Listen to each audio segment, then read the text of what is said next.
Good morning, students. I welcome you all for this English session. Hope you are all doing fine. Now you are all very busy with your studies. The teachers are completing the portions very quickly, so you have to prepare your lessons.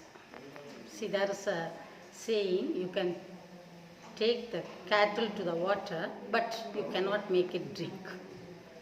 You can take the water to the cattle. The teachers or the parents can give you some ideas, advices all, but they cannot make you, they cannot drink it by themselves. You have to drink it. So prepare your lessons then and there, and don't waste the time during this lockdown time period. Students, about English, that prose and poem is completed, first unit. I hope you have understood it well, and for further details for your studies and question answers, paragraphs, all these things, I just recommend that Sura guide. Get it from the market and prepare your lessons, and if you have any doubts regarding this, please just contact me and get it rectified. Now let us move on to today's class. Before that, I wanted to tell you a small incident. A poor boy was selling goods from door to door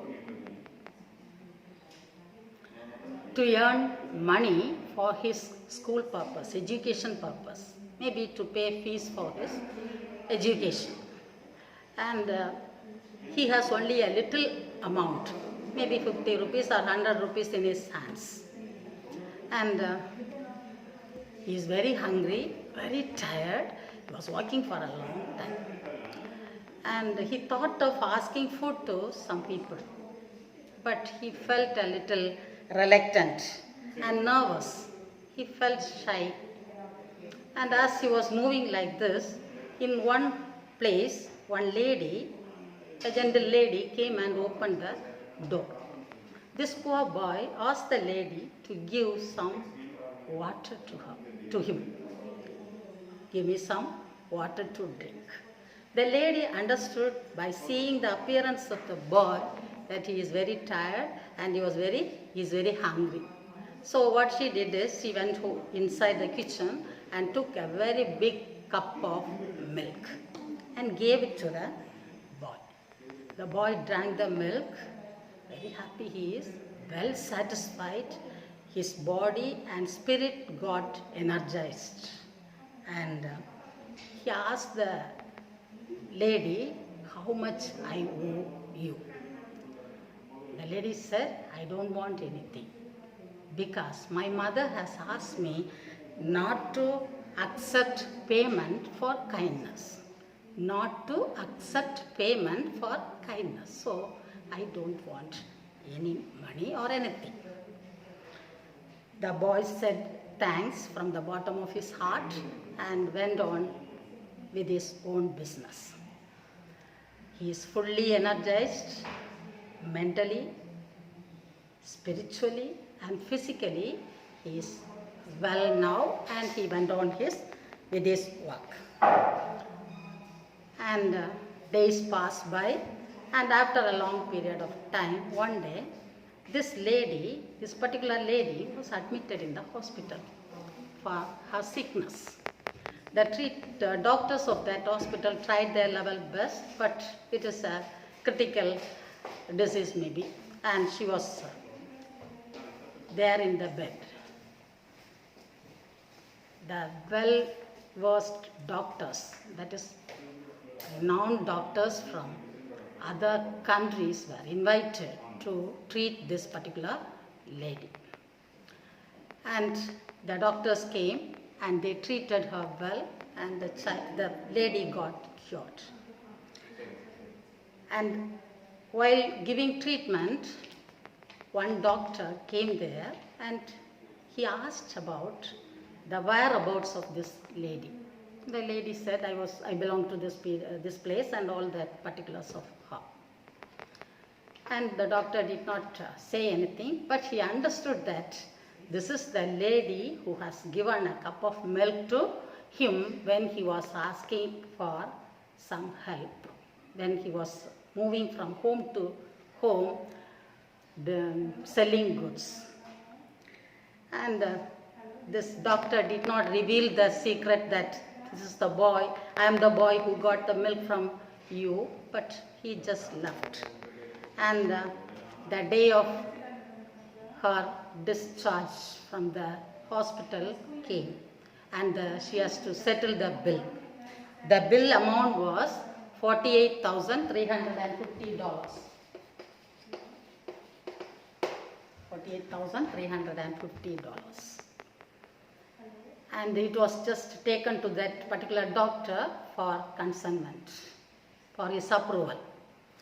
And the doctor just wrote a sentence below and sent that through the servant. That is, paid in full for a cup of milk, for 1 cup of milk. Paid in full with 1 glass of milk. Now, the lady might have understood that maybe that is the doctor who has helped. So what is the moral of this small incident?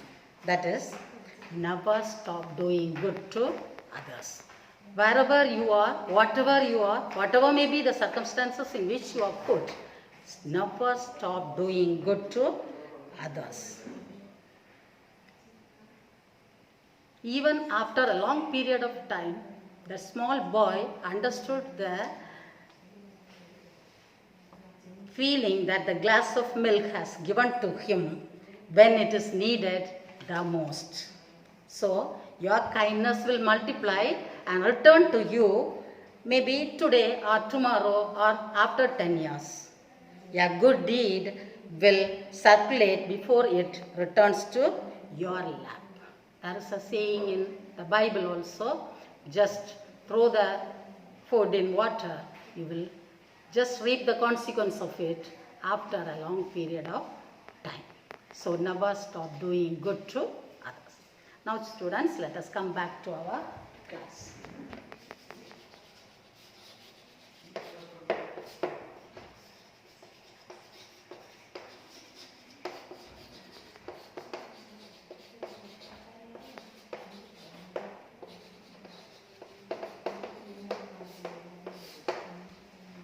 I have given you 1 or 2 homework in that poem part.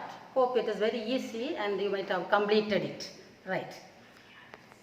Now the story is in the middle, that is, God sees the truth but waits. Here now Achinno is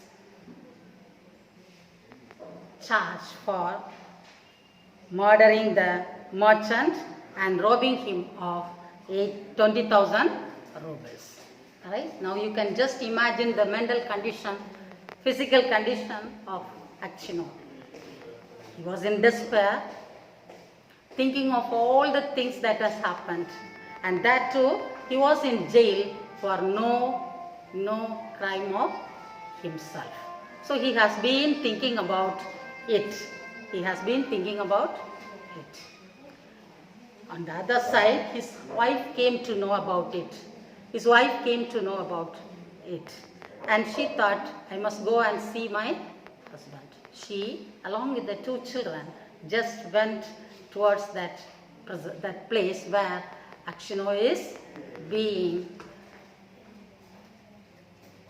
imprisoned. She went there with a small baby in her hand and the other one in her. The other hand, she just moved towards the place where Achinno is.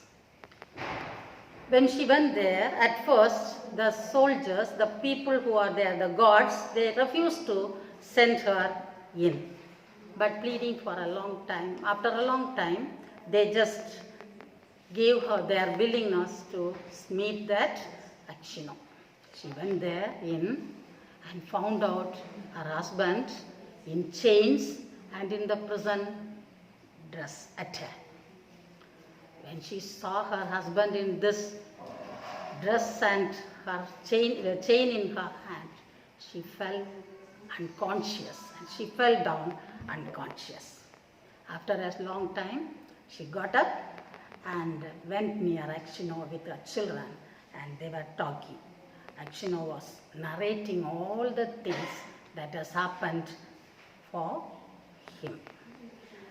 And now after hearing his innocent story, he is not a culprit at all. He is not a criminal at all. After hearing that, the wife was just sitting there without knowing what to do. Now, Akshino said, see, this is the thing that has happened. So let us go, you please go and petition to Tsar.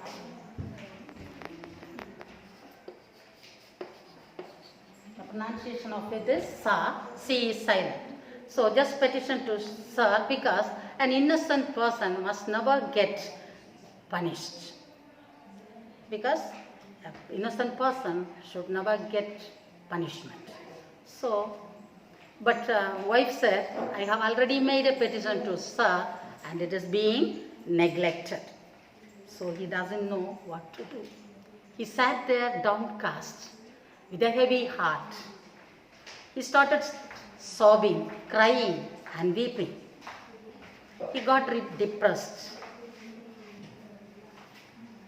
And his wife too started to cry. At that time, some that people came, that soldiers came, that gods came and told her that it is time for her to leave the prison. So with a very heavy heart, the wife and children said the last bye to Akshino and they left him. Akshino was depressed. He said goodbye to his wife and children, and he understood that I must get mercy only from God, not from people, human being. So he prayed to God every day. He was beaten, punished severely, and finally he was sent to Siberia prison. For 26 long years, he lived as a convict in the prison. Just imagine the position of Akshino. He became old, his hair has become white, long beard, he stooped a little, his laughter, his jokes, everything has gone. So he has no other go. He started learning to make boots. And he earned a little, and with that money, he just bought some books of saints, and during free time, he used to read the books. And every Sunday, he used to go to the church and he reads the Bible there, and also he was a member of that church choir. He has a very good voice to sing. So as days go by, the prison authorities liked him very much. They used to call him lovingly as grandfather and saint. He was the representative of every prisoners. And when quarrel arises among them, he is the one who settled the matter. He gave judgments to them. So, like this, he just spent his time in the prison. He doesn't know anything about his wife or children, whether they are alive or dead. One day, a fresh gang of convicts came to this prison. And each one, they might have done some crimes,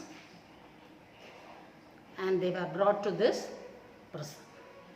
Evening, they all gathered in one place and they were talking about their fate, their stories, why they have come here, whether they are really culprits, all these things. And the whereabouts of each and everyone they were been narrating.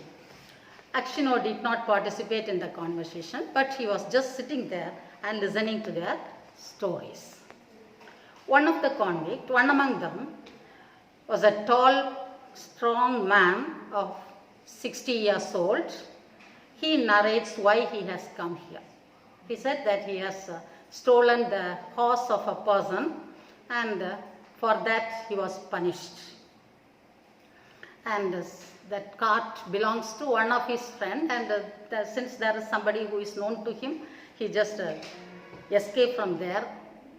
And now, after that, the higher authorities has punished him and he is put to jail. And after hearing the cooked up story of that gentleman of 60, Akshino just asked him which is his native place, where is he coming from. And that man said that he is from Vladimir. You remember that native place of Akshino is also Vladimir. And he just looked up and asked that man, that convict, his name in the later story, he came to know as Mark Simeonich. So he asked him, do you know anything about a family, Akshino's family, who lives in Vladimir? And Simeonich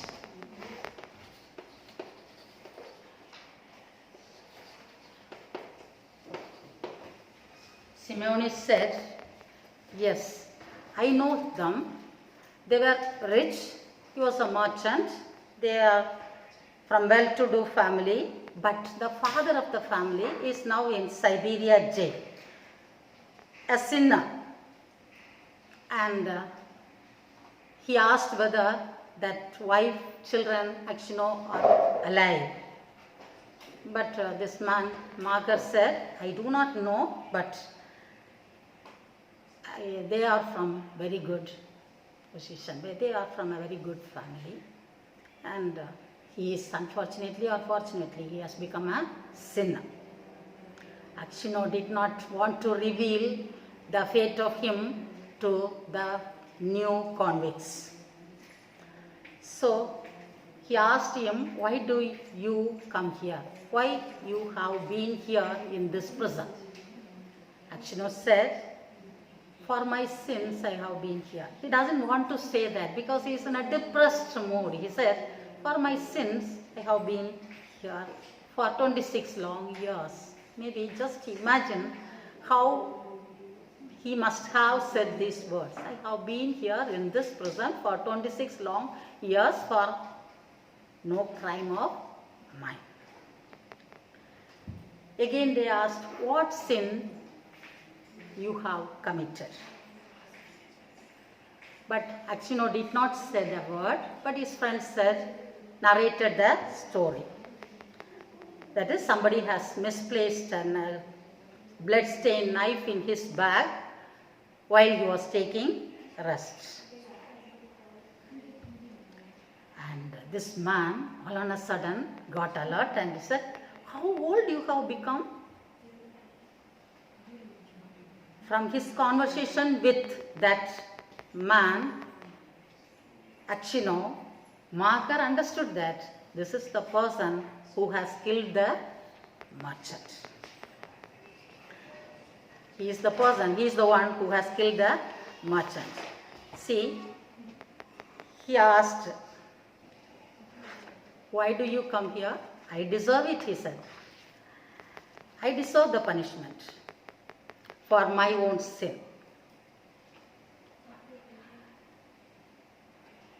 And when that Magar came to know that he has been put in jail for a mistake which he himself has committed, he just slapped his knees in excitement and said, oh, wonderful, you have grown old now. And good luck that we have met each other. From all these things, Akshino could understand that this is the person who has killed that merchant. So,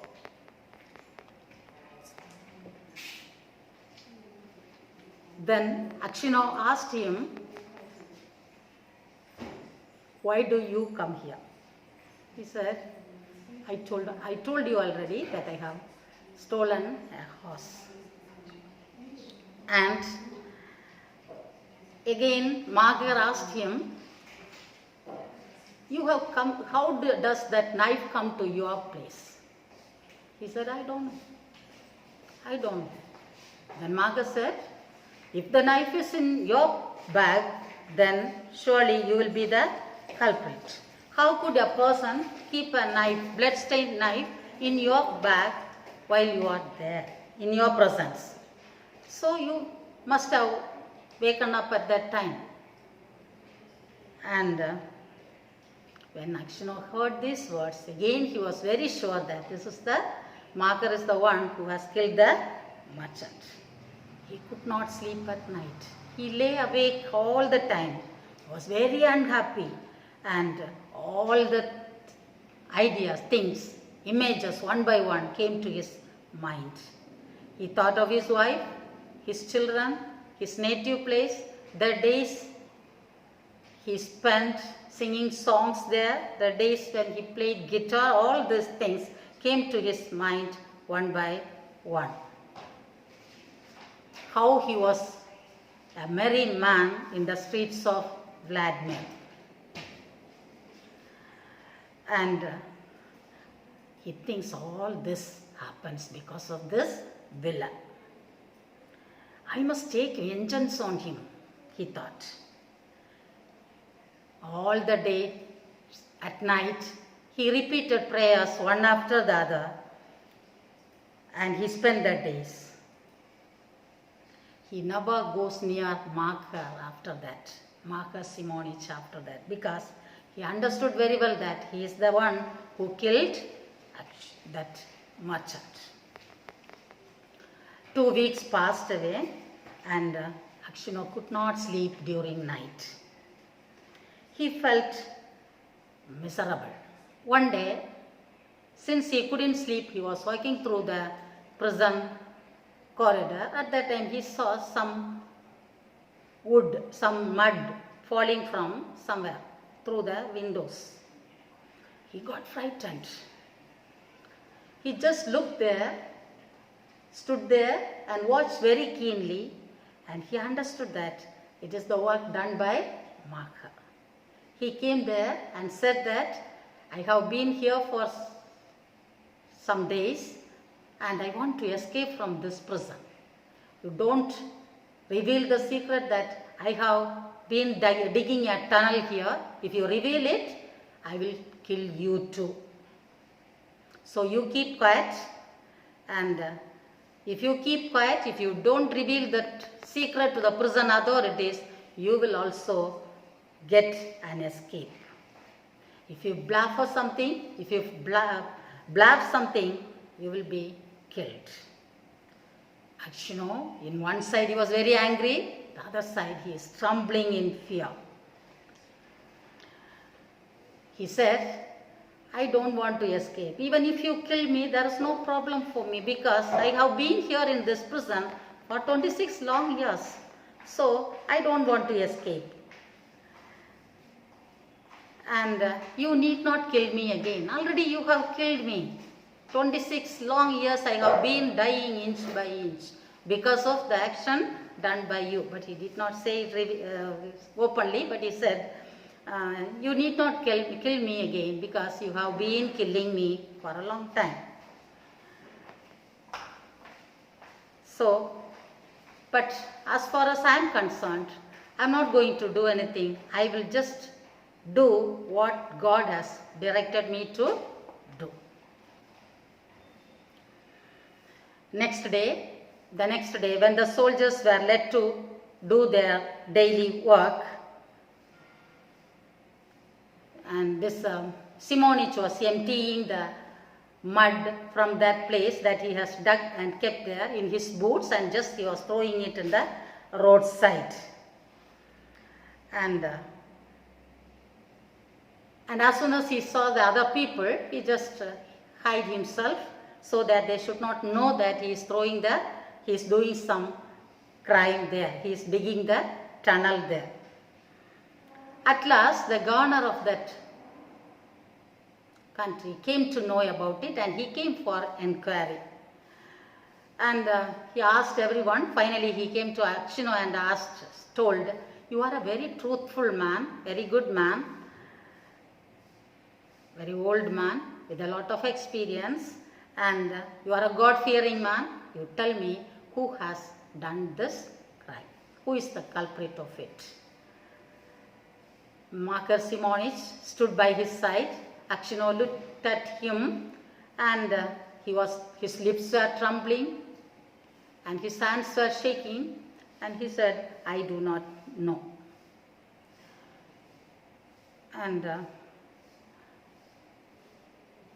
one time he thinks that it is good that I have to reveal the secret to the governor. But in the very next moment, he thought that I should not do it. I should not do it. And he was keeping quiet. The governor tried his level best to get the secret from him, but Akshino said that whatever you wish to do on me, do it, but I will not reveal the secret. It is not God's will that I must tell you the truth. So the governor understood that this man, Akshino, is not going to reveal the secret, so he let it as it is. The next day, at night, while they were sleeping, Akshino was in his bed and he could hear some footsteps approaching him. And he was just looking back to see who is that in that darkness. He identified that it is nobody else except this Makar Simonich. He asked him, what do you want of me? You have been killing me for that last 26 years. Why have you come here again? Again you want to kill me? Simonich was silent at the initial stage. When Akshino got up and sat in his bed, he said, you get away from here. Get out from this place. What do you want of me? Simonich again came closer to him and he said, in a low voice, he whispered, Akshino, please forgive me. Ivan Dimitrich Akshino, please forgive me. What for? Asked Akshino. Why do you want to get forgiveness from me? And he said the truth. I am the one who killed that merchant and put the knife in your bag. That blood-stained knife was put in your bag by me. I thought of killing you on that day, but before that I could hear a sound from outside. So I just put the knife in your bag and escaped through the windows. I jumped over the windows and escaped from there. So I am the person who made you to stay in this prison for this 26 long years. Akshino was very silent. He did not know to say a word to that Makar. And Makar just knelt before Akshino and asked for forgiveness. Forgive me. For the love of God, please forgive me. And I killed a merchant and I will go and admit this to the authorities and you will be released. You will be released. But Akshino said that I don't want to go home. You will be released, he said. I will recommend the people to release you, to send you to your home. You can go back to your place and you be happy with your wife and children. Now, what will be the answer given by that Akshino? You can just imagine, and we will continue that story in the next class. Till then, bye children.